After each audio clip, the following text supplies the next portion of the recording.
Olá pessoal, boa noite, tudo bem com vocês? Como é que vocês estão? Esperamos que estejam todos bem. Hoje nós vamos estar abordando aí um tópico novo dentro do componente de DS, beleza? Que é um conceito extremamente importante, a programação orientada a objetos, beleza?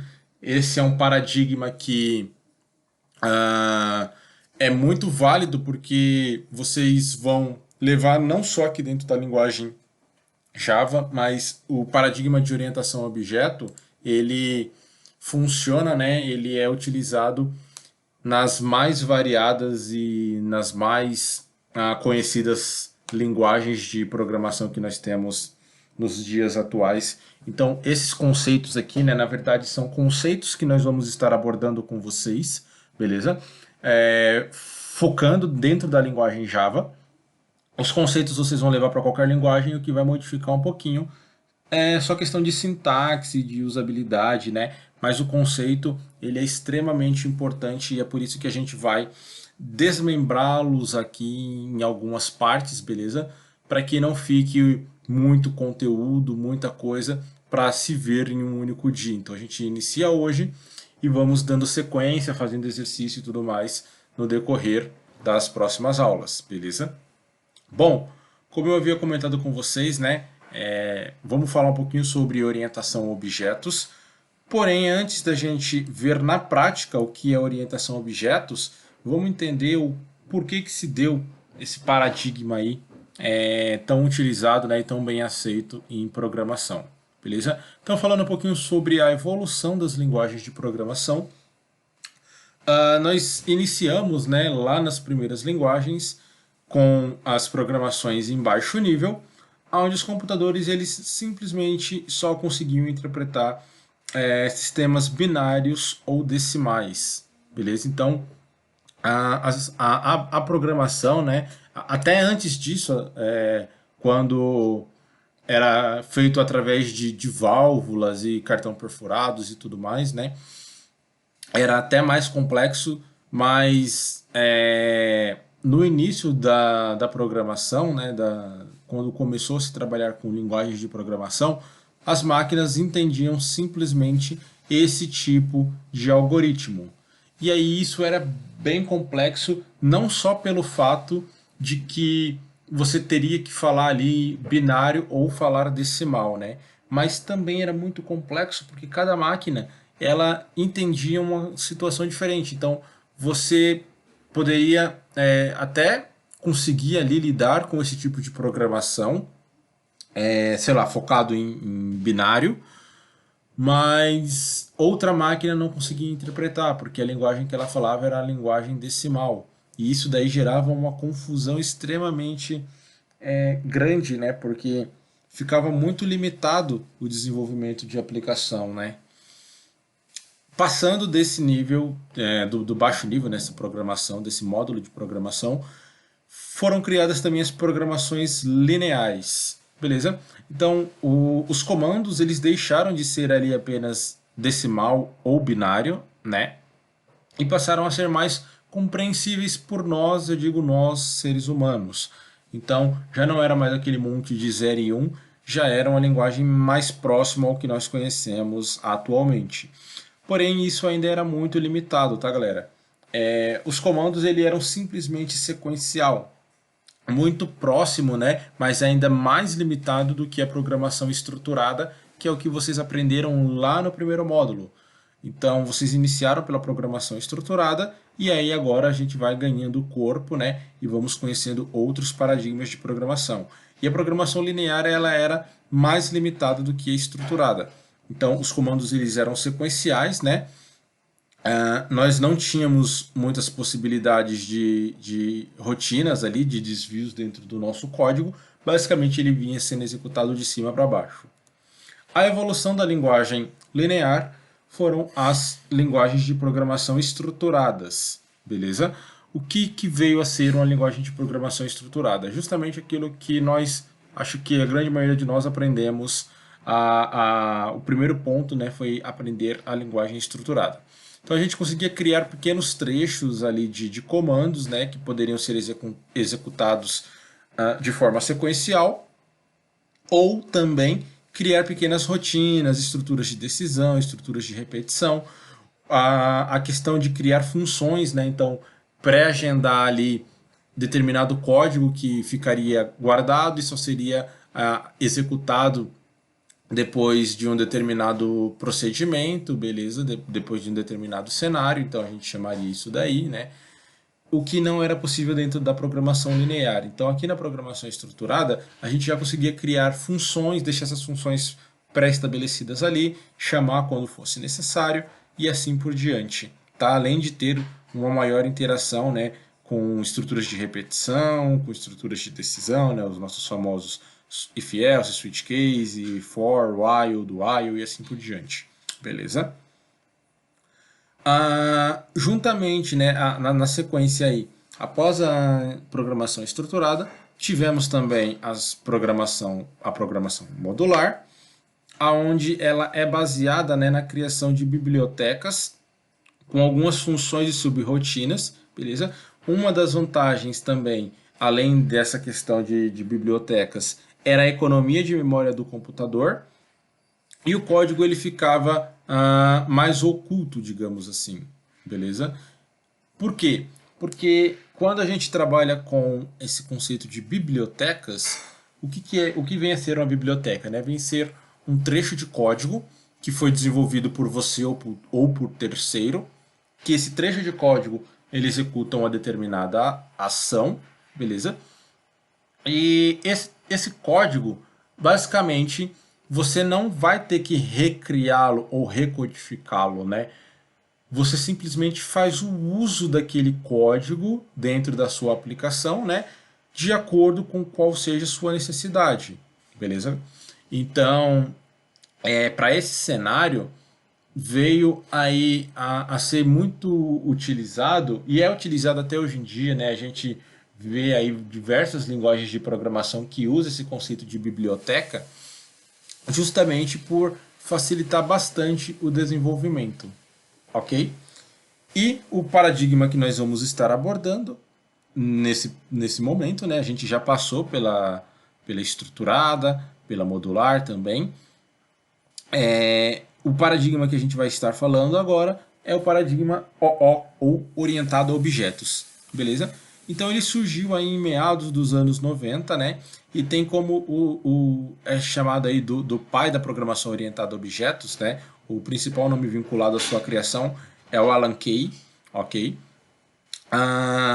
Essa programação ela trouxe aí uma questão mais abrangente para a reutilização de código, a capacidade de representação dos sistemas, não só um sistema computacional, mas a gente pegar o que é do nosso mundo real, né? É mais fácil a gente pegar o que é do nosso mundo real e levar para dentro do mundo computacional a partir da programação orientada a objetos, tá? Então, ele tinha lá um projeto que, se eu não me engano, era o Smalltalk, que era um projetinho, né, onde ele tinha lá as suas interações, as suas funcionalidades, era baseado em orientação a objeto. Ele pegou aquela ideia e aí ele aprimorou no desenvolvimento dessa programação orientada a objetos, né?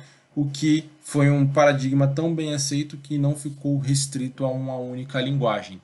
Ele é um paradigma de programação que você reutiliza isso em N linguagens, beleza? Então, esse carinha aí, o Alan Kay, ele é tido como o pai, né, o precursor da programação orientada a objetos, beleza? Bom, então aqui nós temos uma representação dessa evolução, né? Nós temos lá as linguagens de baixo nível, passamos para as linguagens lineares, linguagem estruturada, modular e agora o ápice na programação orientada a objetos. E aqui nós temos alguns exemplos de linguagens que aceitam esse termo de programação orientada a objetos, beleza?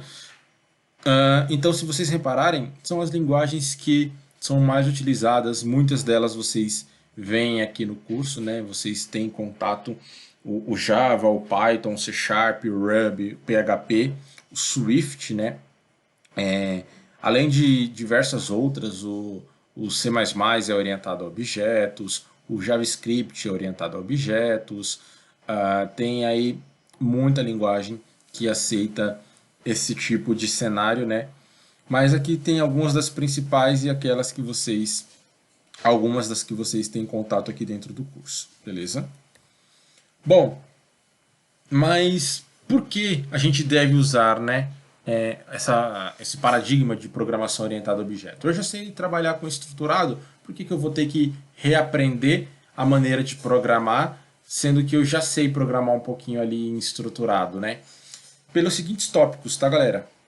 E aí nós separamos em tópicos aqui para facilitar um pouquinho o esclarecimento e tentar abordar alguns, assim, fazer o paralelo, né, com alguns cenários do nosso dia a dia, tá? Então, primeiro tópico, que é uma das vantagens da programação orientada a objetos, é que ele deixa a nossa aplicação, né, o nosso código mais confiável, beleza? Em que sentido?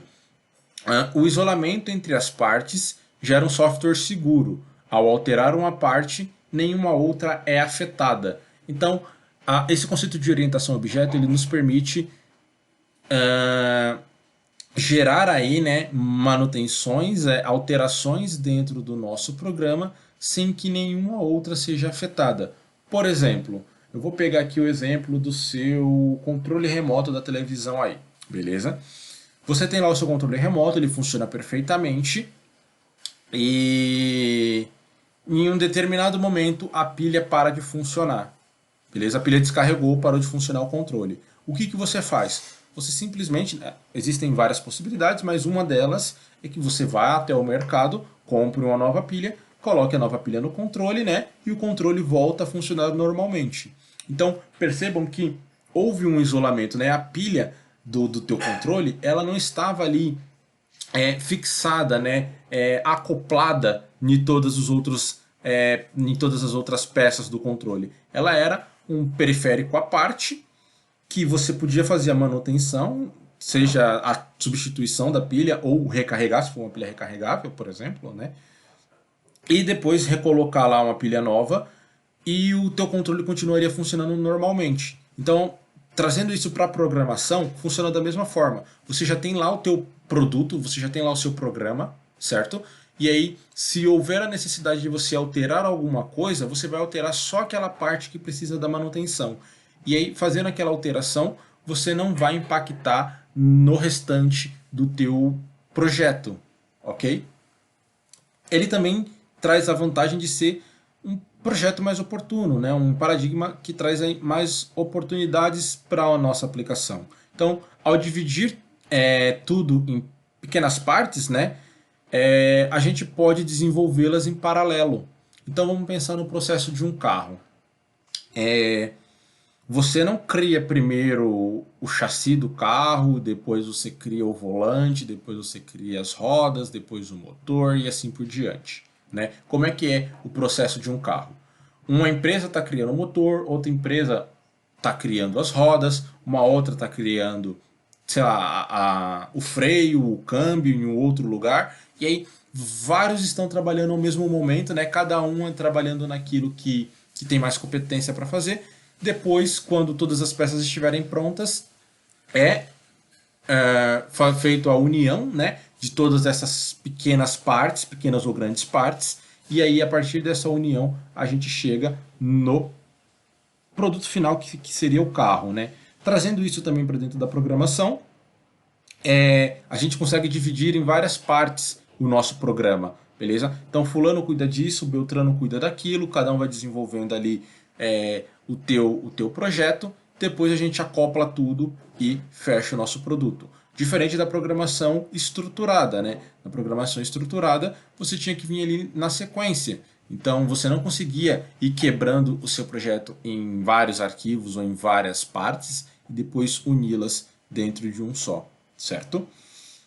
A parte de manutenção também ela é uma vantagem bacana, porque ao atualizar um software, galera, fazer essa parte de atualização é mais simples, é mais fácil, ok? Uma pequena modificação vai beneficiar todas as outras partes que utilizam aquele objeto, aquele produto de uma forma geral. Então, se você tem lá o seu controle, né, que é um controle de pilha convencional, e aí, sei lá, você tem um uso muito grande, a cada 2 meses você tem que ficar trocando a pilha. Ah, Se de repente você fala, bom, não tá bacana isso daqui, deixa eu tentar encontrar uma outra solução. E aí a solução que você encontra é, ao invés de ficar usando pilha convencional, você troca por uma bateria. A bateria consegue armazenar uma carga maior e também tem a possibilidade de ser recarregável. Então, você trocou ali, né, o teu item do seu produto. O produto ele não foi afetado de uma forma ruim, ele continuou funcionando perfeitamente, só que isso trouxe aí, né, um benefício maior, porque você não tem mais que ficar toda hora fazendo manutenção, toda hora ficar fazendo troca, né? E dependendo do cenário, uma pequena manutenção ela pode beneficiar todos os outros envolvidos, beleza? Trazendo isso para a parte da programação, no caso, né? Ele também é extensível, então um programa orientado a objetos ele é extensível, né? O software ele não é estático, ele deve, né? Ele tem aí a missão de crescer e se permanecer útil. Então é por isso que muito a gente vê essa questão de atualização. De repente você lança lá o teu projeto na versão 1.0 e aí deixa aí essa versão em mercado, né? Em produção e vai trabalhando em melhoras. Quando você chega no ponto de uma melhora na tua aplicação, você vai e lança a versão 2.0.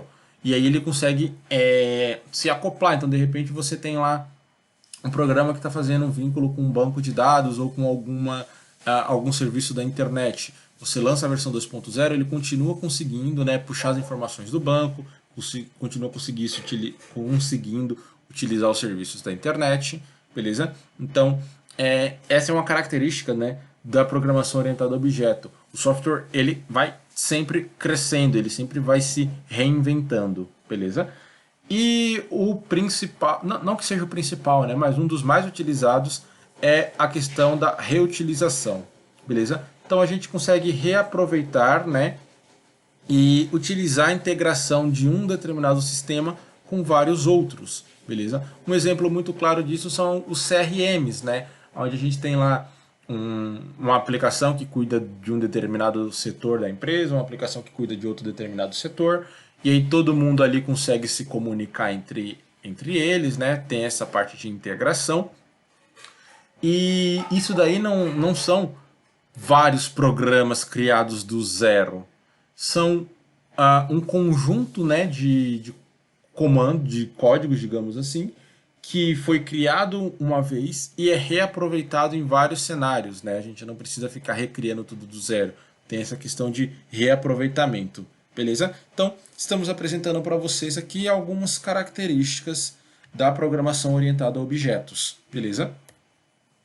E aí, essa programação orientada a objetos, ela tem 4 pilares fundamentais aí, né? Que são se o seu programa não contiver algum desses cenários aqui, você precisa repensar se ele realmente é um programa devidamente feito com orientação a objeto. Beleza? Então, eu vou começar pela abstração. Diferente dos outros três, tá? Então, o polimorfismo, a herança e o encapsulamento são quesitos mais técnicos. São determinadas situações que nós fazemos no nosso código para que gere um determinado benefício. A abstração não é algo tão técnico assim, mas seria algo mais do teu entendimento, da tua lógica, tá? Por exemplo, o que seria uma abstração? Vamos supor que você esteja desenvolvendo um software, uma aplicação para, sei lá, um estúdio de modelos, beleza? Nessa aplicação, para um cenário de modelos, você vai precisar saber informações como, por exemplo, a altura, o tamanho dos braços, tamanho de cintura, o quanto calça, né? Medidas para poder, de repente, confeccionar uma roupa, alguma coisa do gênero. Já se você vai fazer um programa para uma escola, você não precisa dessas informações. Você não precisa saber qual é a altura do aluno, quanto o aluno calça, quanto que ele tem de bustos, de cintura e assim por diante. Beleza? Então, essa questão da abstração é mais você abstrair, né? De fato, você fazer uma abstração do o que é necessário para a tua aplicação e a partir disso você colocar somente aquilo que seja necessário. Dentro da abstração, nós temos um conceito, dois conceitos, na verdade, que são chamados aí de classes e métodos, beleza? Que geram objetos. Então, a partir de classes, a gente gera objetos. Então, dentro da abstração é onde a gente vai fazer essa análise para criar as nossas classes e criar os nossos métodos, beleza? Para a gente poder entender melhor o que seria isso de classe, método e objeto, vamos tentar aqui representar alguns exemplos, beleza? Então, a abstração aí, né? Falando do tópico da abstração. A abstração, galera, ela consiste em alguns pontos aí muito importantes dentro da programação orientada a objetos, né? É dentro da abstração, como eu havia comentado com vocês, que nós vamos fazer ali toda a identificação do que o nosso programa necessita para a gente criar as nossas classes, beleza? Algumas outras nomenclaturas que vocês podem encontrar, dependendo da literatura, é chamado de identidade, propriedade e métodos, beleza? Aonde na programação assim mais técnica falando, o que é mais comum de se encontrar? Ao invés de identidade, nós chamarmos de classe, ao invés de propriedade, chamarmos de atributo, ok? E os métodos são chamados de método mesmo, beleza? Então, aqui ó, eu já vou até colocar nessa linguagem mais natural da programação. Então, a identidade ou a nossa classe aqui, ó, o que, que ela representa? Ela vai representar um item genérico da nossa aplicação, beleza? Então vamos supor que eu estivesse fazendo um programa para uma concessionária, por exemplo, para uma agência de vendas aí de agência de vendas, vai. Eu poderia ter aqui algumas classes, tá, que representariam os objetos do meu programa. Então, eu poderia ter uma classe que eu chamaria ela de carro, poderia ter uma classe que eu chamaria ela de moto. Eu tenho vendedor dentro da minha concessionária, certo? Então, eu poderia ter uma outra classe que eu chamaria ela de pessoa, de vendedor. Aí o nome vai ficar a critério de cada um, tá? Então, uma classe é um conceito genérico, né, do que a gente deseja guardar de informação sobre a nossa aplicação. Beleza?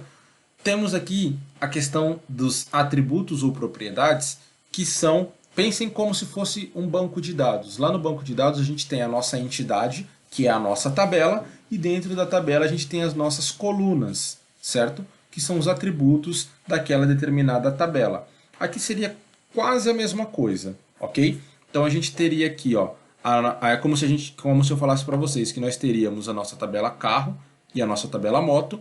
Dentro da tabela carro e da tabela moto nós teríamos tamanho, cor, placa e portas como colunas, certo?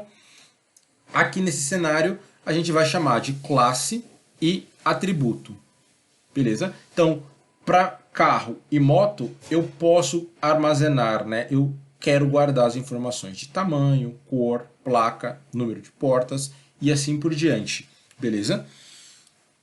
E os métodos são as ações que aquela determinada classe ela pode conter, beleza? Então, a minha classe carro e a minha classe moto, além delas terem tamanho, cor, placa e portas, que são as características dessa minha classe, elas também executam ações. Então, os métodos são essas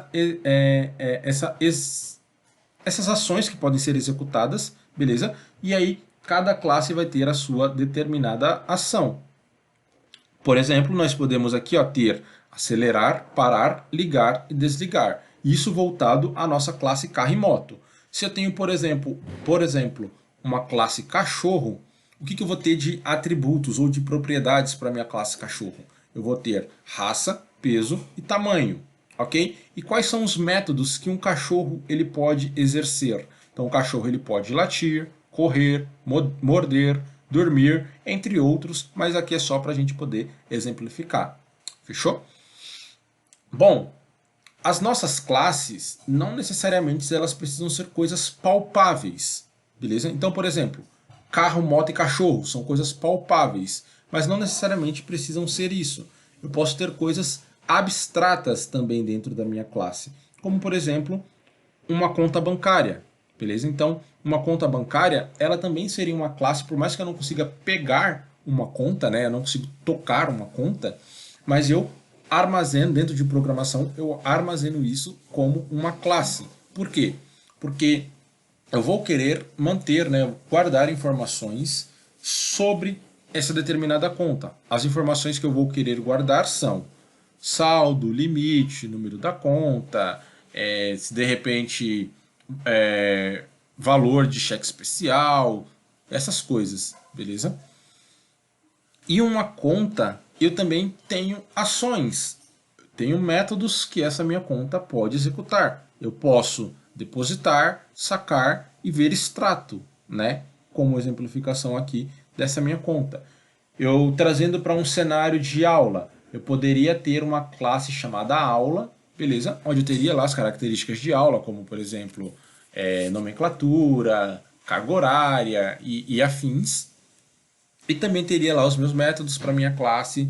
E aí, esse conjunto de informações, né, eu crio dentro da minha abstração. Beleza, galera? Bom, para a gente poder entender como é que isso funciona dentro da programação, trazendo focado na linguagem Java, ok? Temos aqui alguns exemplos de como isso é construído em código.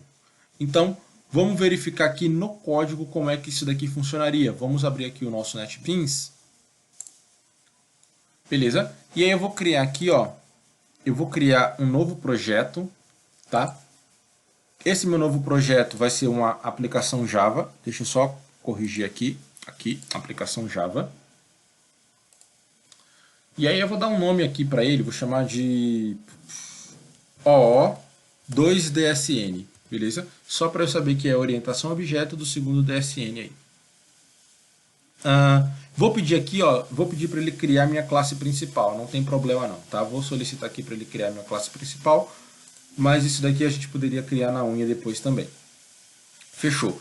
Turma, eu saí lá da apresentação, né? Mas na apresentação tem lá os prints, né? Para que vocês possam ir codificando junto com a gente, beleza? Mas eu já vou trazer aqui para dentro do NetBeans, porque aí aqui dentro da IDE a gente consegue ir codificando e ir explicando melhor para vocês. Então, beleza. Tenho aqui a minha classe, eu vou só dar uma limpada nela aqui, ó, porque ela traz um monte de comentário. Vou só dar uma limpada aqui nessa minha classe, para ela não ficar tão poluída. Show. E aí aqui agora a gente vai começar a criar as nossas classes, né? Criar os nossos objetos e assim por diante, né? Instanciar os nossos objetos e assim por diante. Então, galera, uma classe, tá? Primeira coisa aí, uma classe, ela geralmente é armazenada dentro de um único arquivo. Então, cada arquivo Java, ele representa uma classe. Deixa eu dar um zoom aqui para eu mostrar para vocês, ó. Então, ó, eu tenho aqui o meu projeto, ok, ó, tenho o meu projeto e dentro do meu projeto tem o meu arquivo Java aqui, combinado? O que isso daqui eu posso fazer, né? Eu posso simplesmente criar a minha classe aqui dentro desse meu arquivo principal, que a gente já trouxe automaticamente, né, quando a gente criou o projeto. Mas o que é muito comum é a gente criar vários arquivos Java, né, várias classes Java, e cada classe dessa vai representar um objeto, né, vai representar um segmento que a gente deseja armazenar no nosso programa, ok? De início nós vamos fazer aqui dentro desse arquivo aqui mesmo, tá? Vou deixar aqui o meu zoom aqui de lado. E aí vamos codificar aqui dentro mesmo, certo? Depois a gente vai criando individualmente aí, conforme for evoluindo no conceito da linguagem. Então, beleza. Falei um pouco sobre a teoria para vocês. Agora vamos ver um pouco de prática, tá? Então, se você julgar necessário, né, pausa o vídeo, coda junto, tá com dúvida, chama, tá com dúvida, pergunta, procura, vai fazendo outros exemplos, vai exercitando, beleza? Porque isso daqui é algo que você não vai levar só para DS, para o componente de DS, né? Você vai levar lá para o componente de PW, trabalhando com PHP, você vai levar lá para trabalhar com Python, você vai levar para o mercado de trabalho, beleza? Orientação ao objeto é fundamental. Então tá. Eu criei aqui, né? Na hora que eu fui criar, eu tava sem criatividade pro nome, e aí eu coloquei esse daqui. Mas vamos supor que essa minha classe ela vai representar um aluno, beleza? Então vamos supor que isso daqui, entendam que aqui ao invés de estar esse nome aqui, ó, tá o nome aluno, tá? Só pra gente poder, vou colocar aqui, ó, classe aluno. É porque eu coloquei esse nome aqui, se eu renomear eu vou ter que recriar lá uma configuração e aí vai perder um certo tempo. Então deixa assim mesmo. Bom, então beleza, a minha classe aluno, eu já sei, né, o que, que é uma classe. Então vocês já devem ter visto aí, né, public class e o nome da determinada classe. Então a gente já está trabalhando com classes, porque o Java é 100% orientado a objetos, beleza? Então, agora, essa minha classe aluno, eu vou criar os meus atributos para essa minha classe aluno. Beleza? Por exemplo, eu vou dizer que aluno eu quero guardar nome, sexo e idade. Tá? Então, a gente já sabe, é como se a gente estivesse criando variáveis. Então, eu vou criar aqui ó, a minha primeira variável, que vai ser uma string, que eu vou chamar de nome. A minha segunda variável vai ser sexo, então eu vou dizer que ela é do tipo char, beleza? Sexo. E por fim, o int idade. Show! Criei os meus atributos para essa minha classe. Beleza? Agora, o que, que nós precisamos fazer? A partir do momento que a gente criou uma classe, lembrando galera que por enquanto eu só estou falando da criação de classes, beleza? Não estou falando ainda de método, não estou falando ainda dos outros pilares da orientação a objeto, que é polimorfismo, encapsulamento e herança. Estou falando do mais simples, que é a criação de uma classe. Tá? A partir do momento que eu crio uma classe, criei uma classe, o que, que eu posso fazer? Eu posso instanciar objetos dessa minha classe. Ok? O que, que é instanciar objetos? Vamos pensar o seguinte, lá na programação estruturada, que a gente conhece, se eu falasse para você assim, galera, cria para mim um algoritmo para, deixa eu ver, para cadastrar 10 alunos. Dependendo da sua lógica, o que, que você vai fazer? Você vai criar lá, isso daqui, ó, você vai criar 10 vezes isso daqui, ó, você vai criar string nome 1, string, ops, vou fazer até assim, ó. Dependendo da tua lógica, você faria isso daqui, ó. String nome 1, nome 2, nome 3, nome 4, 10 vezes e a mesma coisa para sexo e a mesma coisa para idade. Beleza? Dependendo da tua outra lógica, o que, que você poderia fazer? Você poderia criar isso daqui como um array. Esse array você colocaria dentro de um for, e você mandaria esse for executar 10 vezes, né? Pedindo para ele informando o nome dos 10 alunos e assim por diante. Agora se eu falar para vocês, turma, faça aí um algoritmo para cadastrar 200 alunos. 200 alunos não é um número tão exagerado para uma escola. Beleza, faria a mesma coisa, só que para 200 vezes. E aí, só que qual é o problema? Se eu falasse assim, galera, eu não sei quantos alunos eu vou cadastrar. Pode ser que eu abra a escola hoje, apareça 10 alunos, amanhã vai aparecer mais 15, depois de amanhã vai aparecer 3 e eu não sei. Então, não daria para a gente fazer isso, né, de uma forma tão simples com programação estruturada. E a orientação a objeto nos permite fazer isso. eu criei a minha classe, eu falei que um aluno ele precisa ter nome, beleza? Um aluno ele precisa ter nome, sexo e idade. A partir disso, eu posso criar quantos alunos eu quiser. É como se, entendam que uma classe é como se fosse uma forma de bolo, ok? Então, eu tenho a minha forma de bolo, né? A forma de metal lá. Eu tenho a minha forma de bolo. A partir daquela minha forma de bolo, eu posso criar um bolo de cenoura, um bolo de chocolate, um bolo de abacaxi, um bolo de limão, beleza? A partir da minha forma, uma única forma, eu crio vários bolos. E aqui em programação é a mesma coisa. A partir de uma única forma ou uma única classe, eu crio vários alunos. Esses alunos eles podem ser diversos, né? Com várias características diferentes, tá? Esse processo de criar um bolo a partir de uma forma, aqui em programação, a gente chama de instanciar um objeto, ok? Então eu tenho a minha classe ou a minha forma aluno, e a partir dessa minha forma aluno, eu vou instanciar vários outros alunos. Como é que a gente faz isso em Java? Basicamente, a gente faz o seguinte: a gente tem que criar uma variável e essa variável ela precisa ser de um determinado tipo, né? A gente já sabe aqui, a gente criou nome do tipo string, beleza? A partir de agora, quando a gente vai instanciar um objeto, a gente vai fazer assim, ó. A gente vai criar uma variável, eu vou chamar minha variável de aluno1. Ok, ó, aluno1. E aí, essa minha variável, ela precisa ter um tipo, certo? A gente já sabe que o Java é fortemente tipado, e aí, a partir desse tipo, eu vou criar a minha variável. Qual é o tipo da minha variável? É do tipo string? É do tipo char? Do tipo int? Do tipo boolean? Qual é o tipo da minha variável? Essa variável, ela é do tipo da minha classe, ok? Então, como que se chama a minha classe? A minha classe, ela se chama OO2DSN, né? Eu deveria ter criado um nome melhor aqui, mas por enquanto eu vou deixar assim, ó, OO2DSN, ok?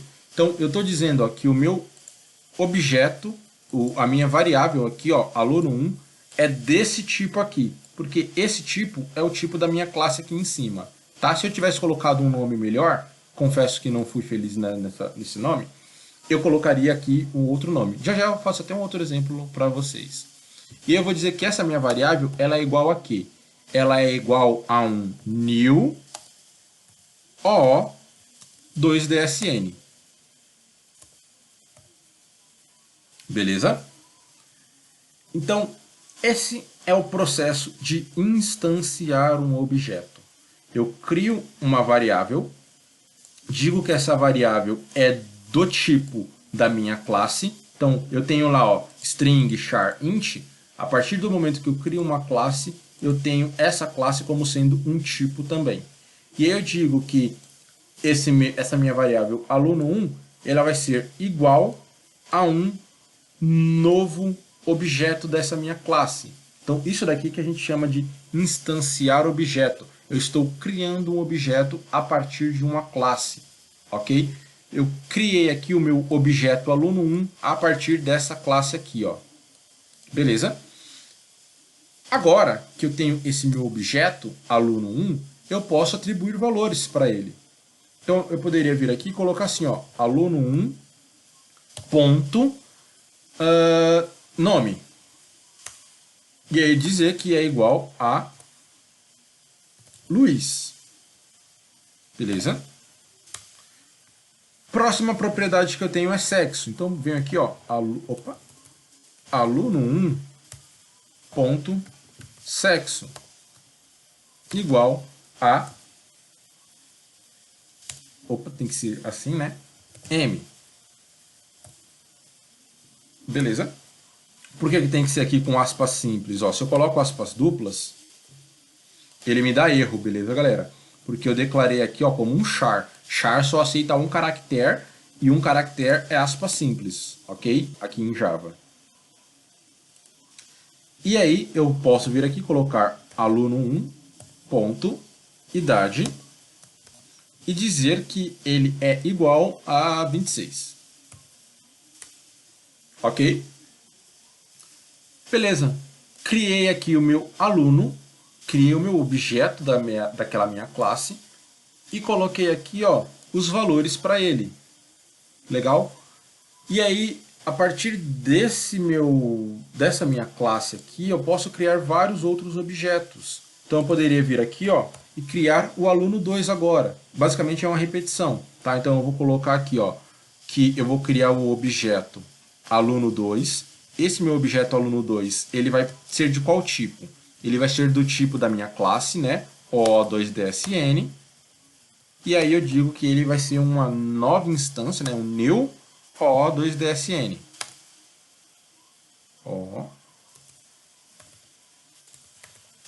O2DSN.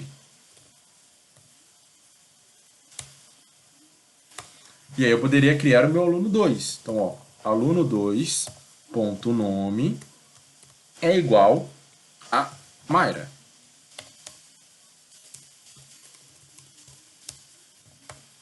Aluno 2.sexo é igual a feminino. Aluno 2. Idade é igual a 25, por exemplo. Ok? E assim por diante. Bom, então acho que deu para vocês entenderem um pouquinho o que é uma classe e o que são objetos, né? Objeto nada mais é do que uma instância, né? Um objeto de uma determinada classe. Vou melhorar um pouquinho essa questão aqui, galera. Pelo seguinte fato. Coloquei aqui, né, para criar minha classe com esse determinado nome que não ficou bacana. Então, olha o que eu vou fazer, ó. Antes eu vou só mostrar para vocês aqui o seguinte, tá? Eu vou só mostrar para vocês aqui, ó. Eu vou dar um system out, beleza? E aí esse system out eu vou pedir para ele exibir a informação desses meus alunos aqui, ó. Então eu vou dar aqui um system out. E aí, para esse system out, eu vou pedir para ele exibir aqui dentro para mim aqui, ó. Eu vou pedir para ele exibir nesse meu system out, por exemplo, aluno 2.nome. Beleza? E vou mandar executar só para a gente ver o que vai acontecer, ó. Olha lá, ó. Ele trouxe aqui para mim, ó, o aluno 2.nome. Se eu modifico isso daqui, ó, se eu coloco aqui aluno 2.sexo, por exemplo, e mando executar de novo, lá no meu system out, ele vai trazer aquela informação do aluno 2.sexo. Ok? Então, esse daqui é o iniciozinho do paradigma de programação orientada a objeto. Talvez você esteja se perguntando, ah, professor, mas aí para todo aluno eu vou ter que fazer isso daí também, né? Eu vou ter que criar o aluno 1, colocar o nome do aluno 1, sexo e idade. Para o aluno 2 a mesma coisa. Se eu tiver 1000 alunos, eu vou ter que criar 1000 objetos. Sim, mas calma que a gente vai melhorar isso daqui ainda, beleza? Por enquanto é só para a gente entender o que é uma classe e o que é um objeto, certo? Daqui a pouquinho a gente não vai mais precisar fazer isso. A gente vai criar um único objeto e para esse um único objeto, para essa uma única linha aqui, a gente vai conseguir criar quantos alunos forem necessários. 5.000, 10.000, quantos forem necessários, beleza? Então, o que eu vou fazer aqui, galera? Eu vou só arrumar isso daqui para não ficar assim, ó. Eu vou fazer o seguinte, eu vou criar aqui, ó, uma nova classe. Então, ó, dentro do meu projeto aqui, botão direito, nova classe Java, ok? E eu vou chamar essa minha classe Java aqui, ó, de aluno, tá? Então, eu vou chamar ela aqui, ó, de aluno. E aí, galera, uma dica. Sempre que vocês forem criar uma classe, né? Acho que isso daqui vocês já estão sabendo aí, né? Sempre que vocês forem criar uma classe, primeira letra, né? Primeiro caractere maiúsculo. Não que isso seja uma regra, porque se não colocar vai dar erro. Vai funcionar, mas é uma convenção de desenvolvimento que as classes sejam criadas com o primeiro caractere maiúsculo, ok? Então, vamos tentar manter isso daí para que a gente deixe o nosso código, né, nos padrões aí, já ir se acostumando desde agora. Então, ó, criei o meu arquivo, ele está vazio, beleza? E o que eu vou fazer, turma? eu vou simplesmente copiar, sabe aqui, sabe aqui, ó, esses meus atributos que eu coloquei aqui nessa minha classe, eu vou só recortar eles daqui, ó, Ctrl X, beleza? Recortei eles dali e vou colocar aqui dentro aqui, ó, Ctrl V. Ok? Então, o que eu fiz aqui, ó? Eu simplesmente criei uma classe com um nome correto, tá? Agora essa minha classe aluno vai armazenar, vai ter os atributos nome, sexo e idade, beleza? E aqui agora ele começou a dar erro, certo? Por que ele começou a dar erro? Porque ele não está mais conseguindo localizar essas informações aqui, ó, de nome, sexo e idade. Justo, ele não está conseguindo localizar, né? A gente recortou daqui, não está mais com acesso a eles. A gente pode simplesmente vir aqui, ó, deixa eu fazer a importação dele. Deixa eu colocar aqui a importação, ó, import, como é o caminho, vou pedir para o NetBeans trazer isso daqui para mim. Então deixa eu colocar aqui, ó. Vou apagar essa parte aqui, tá, galera? Vou comentar aqui, ó. Só para ele trazer a importação, porque eu não me recordo se na importação, se a gente precisa colocar o caminho por completo ou dá para colocar abreviado. Então vamos supor que eu não tivesse nada aqui dentro, né? Eu estou com o meu arquivo lá na outra classe, beleza? E aí eu quero utilizar esses meus dados que estão aqui nessa classe dentro dessa principal aqui, tá? Então eu poderia vir aqui, ó, e simplesmente colocar a minha classe aluno, ó, beleza? Ele vai trazer a importação para mim. Então aluno, vou chamar de aluno 1 é igual a new aluno, beleza? Aí agora para esse meu aluno 1, o que eu consigo fazer? Eu consigo ir lá e, ó, buscar o nome e colocar aqui, ó, Luiz de novo. Ok? Na verdade não era nem importação, né? Era só a questão do nome da classe mesmo que estava faltando, né? Por quê? Se a gente for olhar aqui esse exemplo de baixo aqui, ó, ele estava dando erro porque ele estava tentando instanciar, ó, um objeto. Vou até voltar o código do jeito que estava, ó. Não era nem importação. Olha eu comendo bola aqui. Deixa eu voltar o código do jeito que estava. Ó, por que ele está reclamando aqui, ó? Porque a gente está dizendo que aluno 1 ele é um atributo, né, um objeto dessa classe OO2DSN. Só que a gente levou a propriedade nome, sexo e idade lá para aquela outra classe, né? Então eu tenho que alterar aqui também, ó. Aqui agora vai ser da classe aluno e aqui aluno também. Aqui embaixo a mesma coisa, ó, aluno e aqui aluno também. Beleza? E aí ele continua funcionando igual. Vou mandar executar aqui só para a gente ver, ó. Executar. Aqui embaixo, ó, ele continua trazendo o F, né? Eu poderia pedir para ele trazer aqui outras informações, ó. Vou colocar aqui então no meu system out aqui, ó. Vou pedir para ele exibir também aluno 2.nome e tem que concatenar, deixa eu concatenar.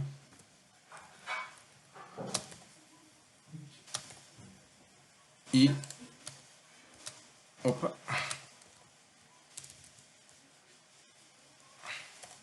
aluno 2.idade. Beleza? Eu só fiz isso daqui, galera, só para fazer a concatenação, tá? Porque senão ele não ia conseguir identificar. Então eu concatenei. Vou só dar um espaço aqui no meio, ó, para ele trazer as informações separadas, porque senão ele traria tudo junto, né? Se eu deixasse assim esses espaços. E aí também ele não iria conseguir executar se eu não colocasse essas minhas aspas, né? Porque eu estou tentando colocar aqui, ó, a informação do nome com a informação do sexo, com a informação da idade dentro de um system out. E aí eu preciso colocar isso daí para que ele possa exibir aqui para a gente, ó. Tá vendo? Então ele trouxe certinho as informações que nós solicitamos.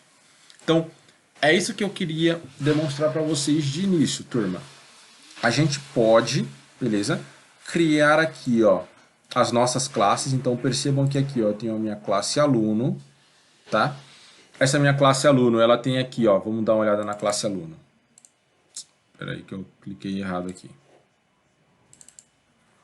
Ó, a nossa classe aluno, ela simplesmente tem as informações de aluno, como, por exemplo, nome, sexo e idade. Nisso, em um arquivo à parte, beleza?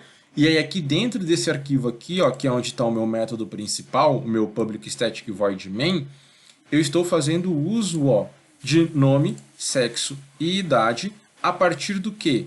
A partir de uma instância, né, de um objeto lá da minha classe aluno.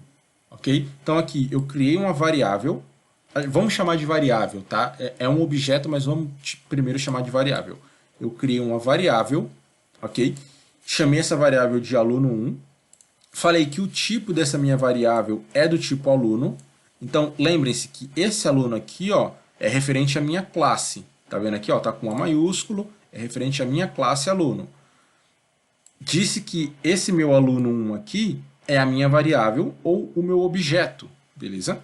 Porque ele vira um objeto a partir do momento que a gente coloca esse código aqui, ó, dizendo que ele é igual a um new aluno, ok?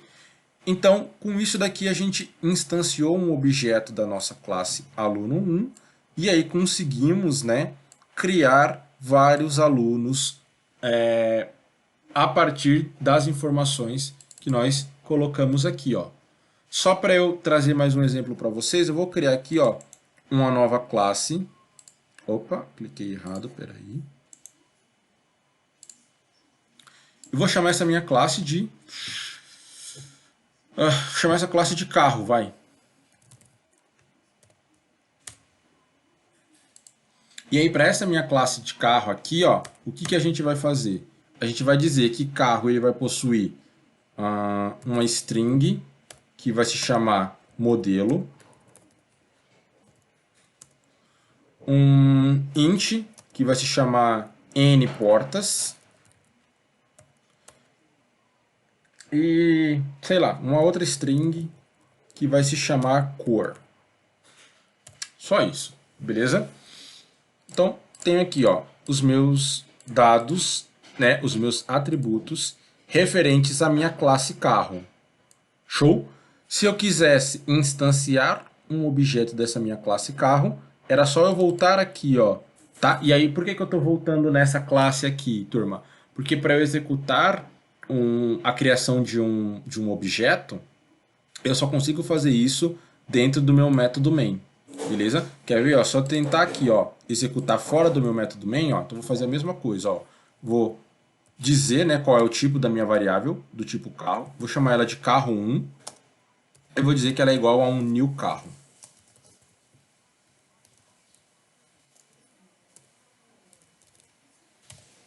Ó, percebam que ele aqui, ó, ele funcionou, mas se eu tentar fazer isso daqui, ó, carro1 ponto nome sendo igual a go, por exemplo, ele me dá erro, tá? E aí aqui, ó, ele não é muito preciso no que ele diz o porquê que o erro está acontecendo, tá? Ah, na verdade não é nome, né? É modelo. Pronto, agora sim. Porque aqui é modelo, né? Eu coloquei nome, mas não, é modelo. E aí ele não é muito preciso aqui, ó, no que ele está dizendo o porquê que está dando o nosso erro. Beleza? E aí isso daqui já fica como uma dica para vocês, ó. Quando eu vou instanciar um objeto, né, para fazer o uso das características dele, eu preciso estar dentro do meu método main. Fora do meu método main, ele não vai executar, tá? Simplesmente eu cercando isso daqui agora por um método main, ó. Então eu vou criar aqui o meu método main, beleza? Criei aqui o meu método main e vou recortar isso daqui e colocar dentro do meu método main, ó. Aí ele já para de dar erro, tá? Então já fica essa dica para vocês. Por isso que eu criei aqui a minha classe carro com as características dele, né, com os atributos dele, e aí eu voltei lá na minha outra classe para instanciar o objeto lá, né?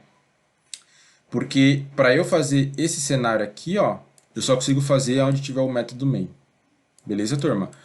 Só uma dica para vocês, se caso vocês precisarem, né, criar um método main aí, vocês podem escrever lá o public static void main ou colocar o psvm e dar tab que ele completa, beleza? E do system out é só você colocar salt, beleza? Então sout, né, salt, tab, opa, peraí que, aqui o salt tem que estar dentro também do public static void main. Então, ó, public static void main tab. Aí o system out lá, ó, é salt tab. Aí ele completa. Beleza? Só diquinhas aí que aí é menos para vocês irem codificando. Mas é também códigozinho um pouco, né, que não vai interferir em muita coisa. Então tá. Criei aqui a minha classe carro. Aí eu vou voltar aqui, como eu havia comentado para vocês, ó, dentro do public static void main, né, que é o método que é executado quando a gente chama lá a nossa classe. E aí aqui dentro dele eu vou criar aqui, ó, o meu objeto aluno não, o meu objeto carro. Então, vou criar aqui um outro objeto, ó, que é o objeto carro, ó. Então, carro vai ser do tipo carro, vou chamar ele de carro 1, beleza? Lembrando que esse primeiro é o tipo da minha variável e esse daqui é o nome dela, né? Poderia ser o nome que eu quisesse. E ele vai ser igual a uma nova instância de carro. Fechou? Com isso daqui, agora eu consigo fazer aqui, ó, carro1.modelo é igual a BMW. Carro1 ponto, que mais a gente tem lá? Cor é igual a azul. E carro1 ponto, carro1 ponto número de portas é igual, é uma BMW esportiva, então é só 2 portas, beleza?